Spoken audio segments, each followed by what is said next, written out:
오늘 제목이 시험이 정말 복인가 라는 제목으로 말씀을 전하려고 합니다.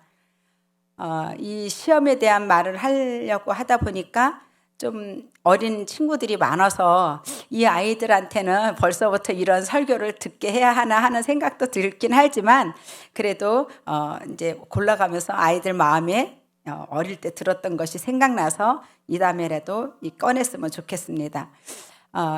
여러분 오늘 여기 오실 때에 평안하게 그런 환경에서 오신 분도 있고 또 삶의 여러 가지 문제들을 가지고 오신 분들도 분명히 있을 거라고 생각합니다. 제가 오래전에 CTS 기독교 방송을 보았습니다. 그런데 그 프로가 어떤 프로였냐면 특별 찬양곡을 신청해서 자신이 왜 이 신청곡을 신청하게 되었는지 사연을 소개하는 그런 프로그램이었습니다. 신청자는 모태 신앙인이었습니다. 젊어서부터 노래를 잘했기 때문에 야간업소에서 직업 삼아서 세상 노래를 불렀다고 합니다. 몇십 년을 야간업소에서 부르다 보니까 새벽이 되어서야 집에 들어오게 되었고요. 그러다 보니까 오랫동안 주일 성수를 못하고 하나님과 멀어진 채 살았다고 합니다. 혹시 이 얘기 CTS에서 보신 분 계시나요? 없으세요? 네. 그래서 이렇게 이제 밤새 이렇게 부르고 피곤해서 예배 못 드리고 하나님 멀리하던 이분이 어느 날 눈이 불편해서 수술을 하게 되었다고 합니다. 그런데 그 수술 부작용으로 시력을 거의 잃게 되어서 이제 더듬거리면서 앞이 안 보이면서 살아가게 되었다고 합니다. 이제는 세상 노래는커녕 자신의 몸조차도 남의 도움 없이는 살아갈 수가 없는 지경이 되었을 때에 어디선가 주만 바라볼지다 라는 찬양이 흘러나왔고 그때서야 자신의 삶을 하나님 앞에 돌아보니까 너무나 잘못 살아왔다는 그것을 깨달았다고 고백하는 거였습니다. 눈의 불편함 때문에 세상을 볼 수는 없게 되었지만 이제라도 하나님을 찾을 수 있게 된 것이 얼마나 감사한 일인지 모른다고 고백하면서 이제부터 마음으로는 주님만 바라보며 살고 싶다고 이 곡을 신청했다는 그런 사연이었습니다. 사람은 누구나 삶에 있어서 시험이 오는 것을 싫어하고 또 없기를 바라며 살아갑니다. 그러나 이 땅의 모든 사람들에게 시험이 없는 인생이란 아무도 없을 것입니다. 저에게도 삶의 크나큰 시험들이 참 많이 있었습니다. 우리나라에서 통계적으로 그러잖아요. 셋 중 한 명이 암에 걸린다고 했는데 그 한 명도 돼봤고요. 또 높은 고가도로에서 눈 오는 날 교통사고로 반대선 차선에 가서 정말 죽을 뻔도 해봤습니다. 그런데 가장 힘든 고통은요. 사람 관계 속에서 휘말린 소송 문제였습니다. 너무도 억울해서 방송국으로 또 신문사로 언어중재협회로 찾아다녔습니다. 그런 와중에 제가 뭘 몰랐기 때문에 억울하고 규명만 하려고 하다 보니까 호소문을 썼는데 그 호소문의 내용이 내 진심을 담아 썼지만 그것이 법적으로는 명예훼손이 된다는 것도 모르고 또 고소를 당해서 경찰서 가서 지문 12개 다 찍어도 봤습니다.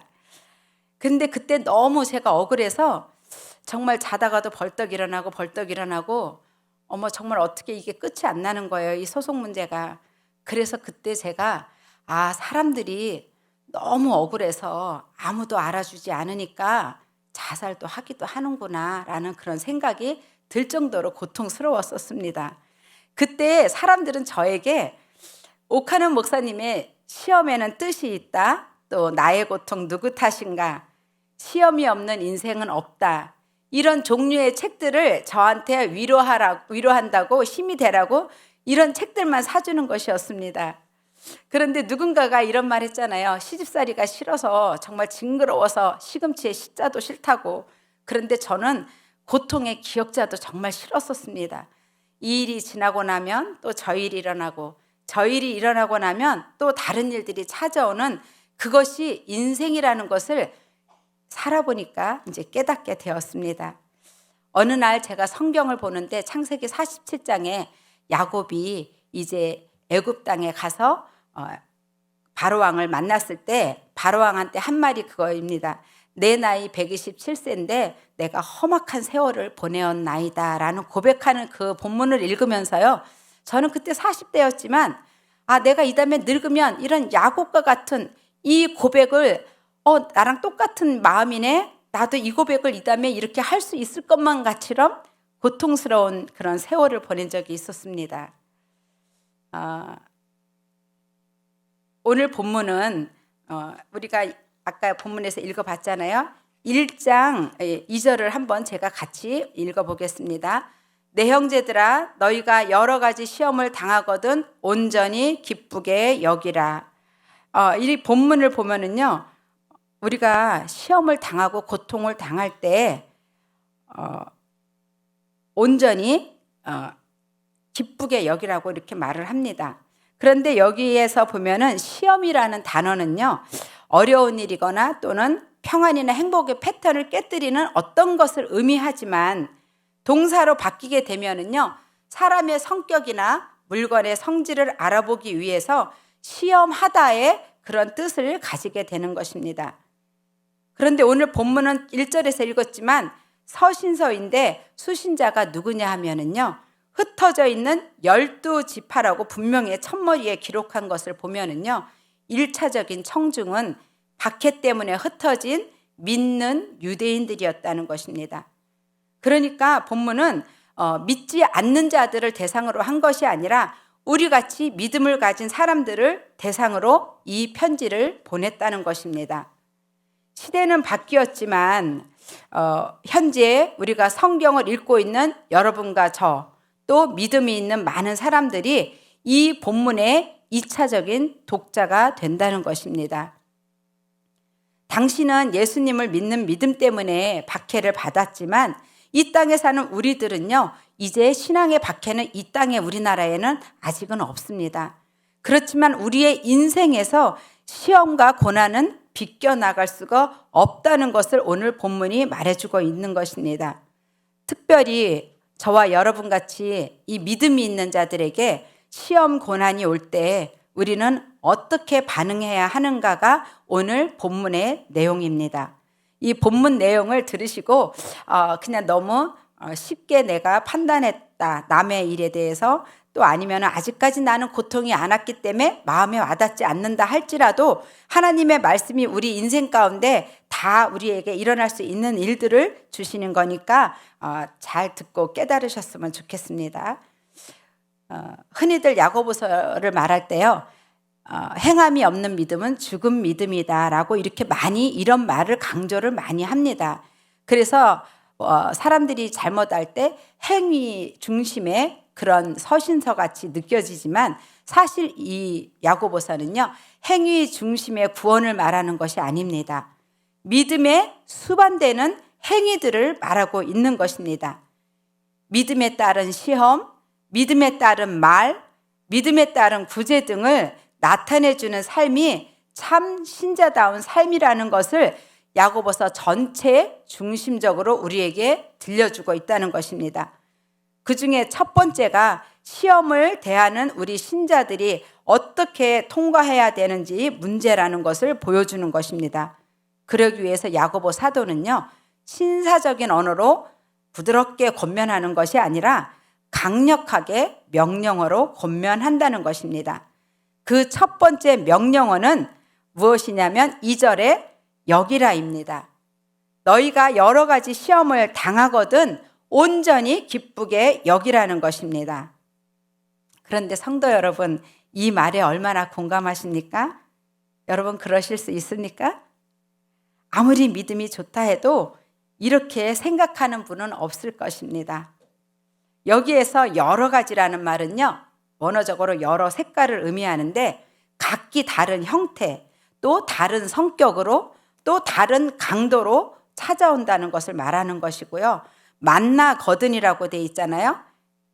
만나 거든은 우리가 그냥 얼핏 보면 가정법 같아서 만날 수도 있고 시험을 만나지 않을 수도 있는 그런 말이 아닙니다. 오히려 불가피하게 반드시 피해갈 수 없는 일이기 때문에 우리한테 일러주는 말입니다. 우리는 어떤 시험에든지 벗어날 수가 없다는 것입니다. 그런데 우리가 시험을 당할 때 왜 나만 겪는 고통이야 하는 생각을 하게 됩니다. 다른 사람들은 평탄하게 잘도 사는데 왜 나만 이렇게 시험 고통이 많은지, 나만 겪는 것 같아서 더 힘들게 생각이 들기도 합니다. 그런데 중요한 것은요, 기쁘게 여기라는 것입니다. 여러 가지 만날 수 있다 치더라도 기쁘게 받아들이기는 너무도 어려운 일입니다. 예전에 제가 암 소식을 듣자마자 어떤 생각이 들었냐면요, 이게 다 시집 식구들 때문이야. 시집 식구들 때문에 내가 너무 스트레스를 받아서 내가 암에 걸렸어. 이런 생각이 나도 모르게 그냥 쑥 들어오더라고요. 그래서 제가 머리를 흔들면서 지금 내가 무슨 생각을 하는 거야. 내가 이러면 안 되지. 이렇게 힘든 일이 없고 내 육신에 고통이 오면 치료를 많이 하다 보니까 겪는 것들이, 몸이 약해지면 참 남이 원망이 많이 되지더라고요. 그리고 섭섭한 일이 참 많이 생깁니다. 그냥 혼자인 것 같아서 섭섭하고, 나만 당하는 것 같아서 섭섭하고 외롭고 이럴 때가 참 많더라고요. 그런데 이런 심정인데 이 야고보 사도는 우리에게 기쁘게 받아들이라고 권면하는 것입니다. 기쁘게 받아들일 수 없기 때문에 의식적으로라도 의지적으로라도 기쁘게 여기라고 말하는 것입니다. 전에 이제 한 교회 안에서 권사님들이 이런 말씀들을 참 잘하세요. 어려운 일을 당한 성도들을 보면 어떻게 위로해 줘야 될지를 모르겠으니까 이런 말을 참 잘해주세요. 아유, 하나님이 집사님 축복 주시려나 보다. 아니면 아유, 권사님 아들 크게 쓰시려나 보다. 이런 말씀을 참 잘 해주실 때가 있었어요. 그런데 이런 말을 들으면 저는 도무지 이해가 되지 않았어요. 약 올리는 것도 아니고 지금 힘들어 죽겠는데 이런 말씀들을 하는 것을 보면서 그때는 제가 믿음이 없어서 정말 이해가 되지 않았습니다. 그런데 오늘 이 말씀을 보면요, 이해가 되지 않는 것이 아니라 그렇게 말해주시는 권사님들의 믿음이 저보다 훨씬 나았고 경험이 훨씬 많은 데서부터 나온 말이라는 것을 알 수가 있습니다. 여기에서 말씀은요, 우리가 의식적으로라도 받아들인다면 반대의 결과, 더 좋은 결과로 시험을 통과하게 되기 때문이 아니었나 하는 그런 생각을 해보게 됩니다. 그래서 여기라의 의미는요, 현재는 고통스럽지만 기쁜 결과물을 생각할 때 가능한 일이 된다는 것입니다. 신앙의 진정성은요, 결과도 중요하지만 결과적인 것보다도 시험을 당했을 때 그 통과 중에 우리의 마음과 태도가 어떠했는가도 하나님은 보신다는 것입니다. 그래서 우리가 이 시험을 당했을 때 아까 그 권사님들 말씀하셨던 것처럼 이 현재 상황하고 반대로 긍정적인 언어로 하는 것들이 굉장히 좋은 기운을 불러오게 된다는 것입니다. 우리가 민수기 14장 28절에 그렇게 돼 있잖아요. 네 말이 내 귀에 들린 대로 내가 너에게 응답해 주겠다고 했잖아요. 우리 안에 있는 영은 긍정적인 에너지의 효과로 긍정적인 말을 할 때 그 모든 것들이, 묶인 것들이 풀어져서 우리가 좋은 결과로 얻게 되게 되어 있습니다. 시험을 온전히 받아들이기도 또 기뻐할 수도 없는 우리들한테는 시험을 온전히 기쁘게 여기라는 이 한 문장은 너무도 어려운 숙제입니다. 그런데 그런 우리들을요, 하나님께서는 그래, 나도 이해해, 그럴 수 있어, 이렇게 주님께서 부드럽게 말씀하시는 것이 아니라 아까 제가 그랬잖아요. 강력한 명령어로 말씀하신다고. 그럼에도 그렇게 해야 해 라고 명령하면서 우리에게 의지적으로 결단을 요구하신다는 것입니다. 빌립보서 3장 1절을 한번 읽어보겠습니다. 빌립보서 3장 1절 함께 읽죠. 끝으로 빌립보서 3장 1절이요? 제가 같이 읽겠습니다. 끝으로 나의 형제들아, 주 안에서 기뻐하라. 너희에게 같은 말을 쓰는 것이 내게는 수고로움이 없고 너희에게는 안전하니라. 예, 이 말씀을 보면 감옥에 있는 바울이 밖에 있는 성도들을 오히려 위로해 주고 있습니다. 그러면서 뭐라고 위로해 주냐면 갇혀있는 자신이 시험당하고 있는데 밖에 있는 성도들한테 주 안에서 기뻐하라고 오히려 말을 하고 있는 것입니다. 이 말은요, 참된 신자들에게 기쁨이 존재하는 근원이 우리 사람에게 있는 것이 아니라, 바울이 처한 상황이 아니라, 우리가 당하고 있는 고난에서 기쁨을 얻는 것이 아니라 주 안에서 가능하다는 것을 성경은 말하고 있습니다. 예고 없이 갑작스럽게 찾아온 시험을 기쁘게 받아들인 결과는 온전하고 구비하여 조금도 부족함이 없게 만들어 주시는데 인내를 통과해서 온전히 이루어지는 것입니다. 그래서 두 번째 명령어는 4절에 온전히 이루라입니다. 즉 시험을 만났을 때 하나님의 말씀과 자신의 체험을 통해서 믿음의 시련을 끈기 있게 견디는 법을 얻게 되는 것입니다. 저의 경우는요, 이 좋은 결과물이 어떤 거였냐면 하나님을 더 깊이 알게 되는 것이었습니다. 사람들의 위로는 잠깐이지만 말씀 속에서 하나님을 발견하고 나를 발견하게 된다는 것입니다. 그래서 나처럼 고통받는 시편에 있는 다윗을 보면 나보다 더 극심한, 정말 극심한 고통에 있었던 다윗이었구나 하면서 그 다윗이 그 고통을 다 이겨낼 수 있었던 것이 하나님과 함께 하였기 때문에 이겼구나라는 생각을 들면서 나도 다윗처럼 그 한 사람이 되고 싶다는 소망을 품게 되었습니다. 다윗의 영성은 고난 속에서 얻어진 결과물입니다. 그 다음에 제가 이제 성경을 보다 보니까요, 시편 119편 71편의 말씀이 너무도 진짜 살아있는 말씀으로 저 안에 쑥 들어옵니다. 이것을 우리 보통 설교 시간에 많이들 읽었습니다. 그런데 고난 당하고 나서 그 고난 속에 내가 들어가서 하나님을 발견하고 하나님의 말씀을 발견하고 나니까 이 시편 119편 71편에 있는 말씀처럼 고난 당한 것이 내게 유익이라는 이 말씀이 정말 내 안에 살아있는 말씀으로 맞다라면서 탄식을 하게 되는 것입니다. 그럴 때 저처럼 이렇게 하나님과 함께하고 하나님의 말씀으로 이 시험들을 이겨내는 법을 배울 때 온전히 이루게 된다는 것입니다. 여기에서 온전히는요, 우리가 보통 예수님처럼 죄가 없는 분, 완전한 성품한테만 온전하다라는 말을 씁니다. 그런데 여기에서는 죄가 없다는 의미가 아니라 영적으로 성숙한 지경까지 갔기 때문에 온전하다라고 말하는 것입니다. 결국 이 말은요, 시험은 인내로, 인내는 그리스도와 더 깊은 교통과 더 큰 신뢰로 몰아가게 되고 어느 일부분만 성숙해지는 것이 아니라요, 조금도 부족함이 없이 모든 부분에서 성숙하게 되어진다는 것입니다. 그것을 온전히 이루어졌다라고 말하는 것입니다. 마치 다윗이 고난 속에서 그 얻어진 결과물이 하나님 앞에 합당하게 여겨지는 그 영성 있는 그런 인물로 변했던 것처럼 말입니다. 처음 제가 소개했던 그 어떤 한 사람의 그 프로그램에 올렸던 사연을 들은 것처럼요, 그분 역시 인생의 고난을 겪었을 때에야, 눈이 보이지 않았을 때에야 비로소 그 인내 과정을 통해서 하나님이 보였고 자기가 얼마나 죄인이었다는 것을 깨닫게 되었고 회개하게 되었고, 이제는 눈이 비록 안 보이지만 하나님만 바라보면서 하나님과 가까이 살고 싶다는 그 사연을 보낸 것처럼요, 믿음의 시련이 인내를, 또 인내가 온전히 영적으로 성숙한 한 사람으로 만들어진다는 것입니다.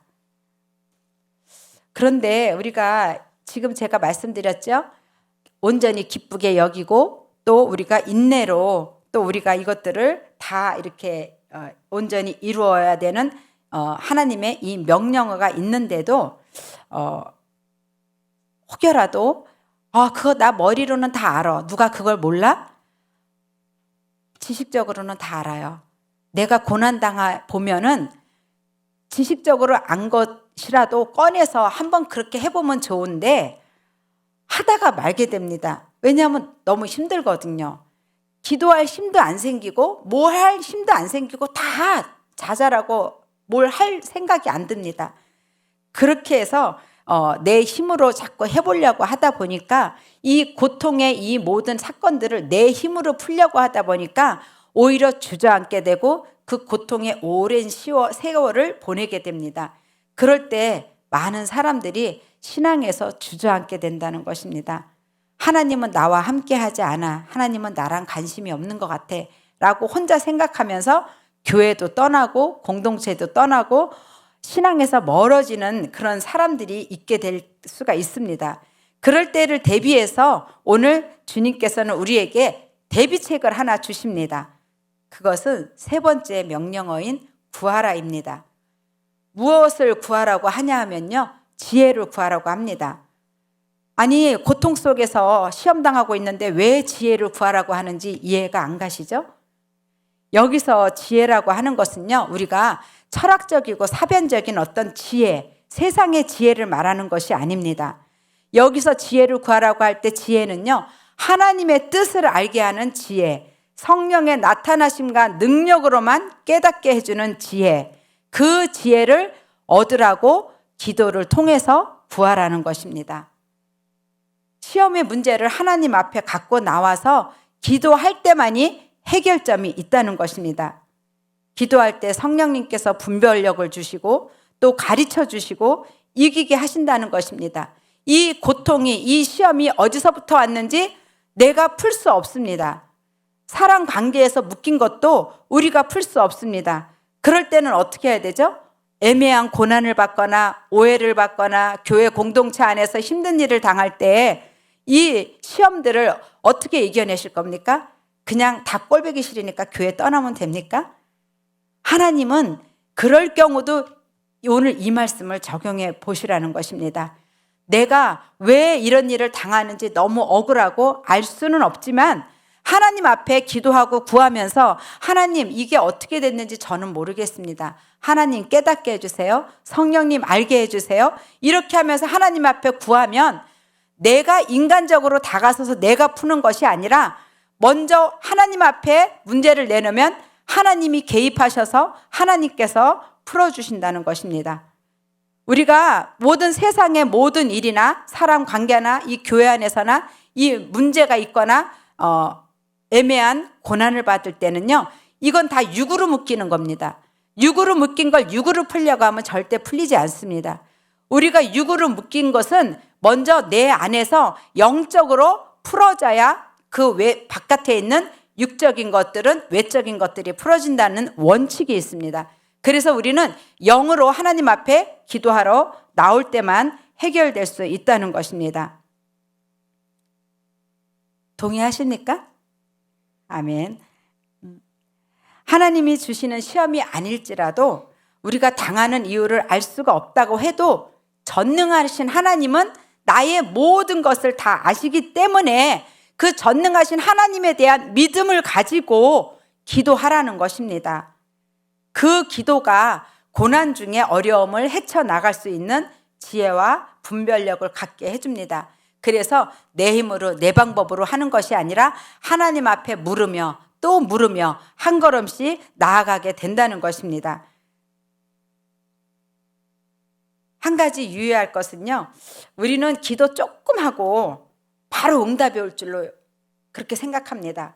그런데 하나님 뭔지 모르고 내가 조금이라도 깨닫는 게 없으면 깨달아질 때까지 기도를 하십시오. 하나님 앞에 회개할 것이 무엇이 있나? 회개도 해보시고, 내가 뭘 실수를 했나? 한번 해보기시다 하시고, 사업적인 문제에서도 하나님 앞에 내가 묻고 했나? 묻지 않고 내 마음대로 욕심에 이끌려서 벌린 건 아닌가? 여러 가지들이 있습니다. 그럴 때마다 하나님 앞에 다 내가 처한 상황에 맞게 하나님 앞에 묻고 또 물어서, 하나님, 그럼 이렇게 여기까지 내가 내 힘대로 왔는데 어떻게 풀어야 됩니까? 라고 했을 때 하나님과 나와의 관계에서 먼저 풀어지고 영적으로 풀어진 다음에 하나님의 방법을 구하면서 나갈 때 이 모든 시험을 잘 통과하고 이길 수 있게 된다는 것입니다.